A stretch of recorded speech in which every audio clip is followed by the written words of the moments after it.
అభ్యర్థిగా తీసుకుంటారు, మీరు ఎందుకు అది గెలిచేదాన్ని ఏంటంటే, నాకంటూ ఒక పాలసీ ఉందమ్మా. ఒక మాటకు చెప్పినా అంటే దానికి కట్టుబడి ఉండేది, నా చిన్నతనం నుంచి ఉండేది. నేను ఒక దాంట్లో ఎంటర్ అయినానంటే దాంట్లో ఇంతకుముందే చెప్పిన మారేదాన్ని కాదు. నేను మారను అని ఉన్నప్పుడు కూడా తెలుగుదేశం వచ్చినా అప్పుడు మారిండా అనొచ్చు మీరు. నేను కమిట్మెంట్ అయ్యి ఉన్నా, కానీ అక్కడ నుంచి నన్ను ఇది కానీ లేదు, నా మళ్ళీ తిరిగి నా తల్లి పార్టీలోకి నేను వచ్చేసిన.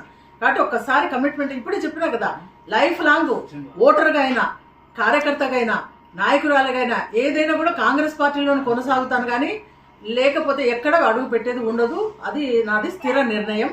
టికెట్ విషయం అంటారా, అధిష్టానం ఆదేశిస్తే తప్పకుండా నా శాయశక్తుల రాత్రి మొదలు కృషి చేసి నియోజకవర్గం అంతా తిరిగి గెలుపు కోసం నేను తప్పకుండా ప్రయత్నం చేస్తా. గెలుస్తామనే నమ్మకం కూడా నాకు కలుగుతా ఉంది. కాబట్టి ఇది అందరూ గుర్తించాలని నేను కోరుకుంటాను. వచ్చినారు ఇప్పుడు జగన్ గారు ఉన్నారు, కానీ ఆయన సపరేట్ పార్టీ. ఇది కాంగ్రెస్ పార్టీ. రాజశేఖర రెడ్డి గారు ఏ పార్టీలో సేవ చేసినారో ఆ పార్టీలోనే వారి కుమార్తె షర్మిలమ్మ గారు వచ్చినారు. కాబట్టి నాకు పూర్తి నమ్మకం ఉంది. ఆమె ద్వారా, ఆమె నాయకత్వంలో మేము తప్పకుండా కాంగ్రెస్లో అభివృద్ధి సాధిస్తాం. రాబోయే కాలంలో కాంగ్రెసే ప్రభుత్వం అధికారంలోకి వస్తుంది. సెంట్రల్లో రాహుల్ గాంధీ గారు PM అవుతారు. ప్రతి ఒక్కరు గుర్తించాలా, ఇది పేదల పార్టీ, అందరికి సంబంధించిన పార్టీ, కుల మతాలకు అతీతంగా ఉండే పార్టీ.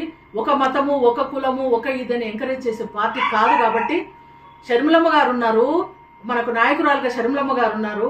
ఇక్కడ నేను మీకు ఏ సమయం ఉన్నా కాబట్టి ఒకసారి నాయకులు, ప్రజలు ఆలోచన చేసి కాంగ్రెస్ పార్టీకి ఓటేసి మీరు గెలిపించాలని మనస్ఫూర్తిగా కోరుకుంటూ ఉన్నాను. చిన్న విషయం మేడం, ఇప్పుడు గతంలో మీరు ఇప్పుడు ఇంకొక విషయం అమ్మా, ప్రెస్ మీట్ కు ప్రధానమైన కారణం ఏంటంటే ఆంధ్రజ్యోతి పేపర్లో బీజేపీ తరఫున నా పేరు రాయడం అనేది అది ఫేక్, అది తప్పు, అది కానే కాదు, జరగదు కూడా, అది అంతే.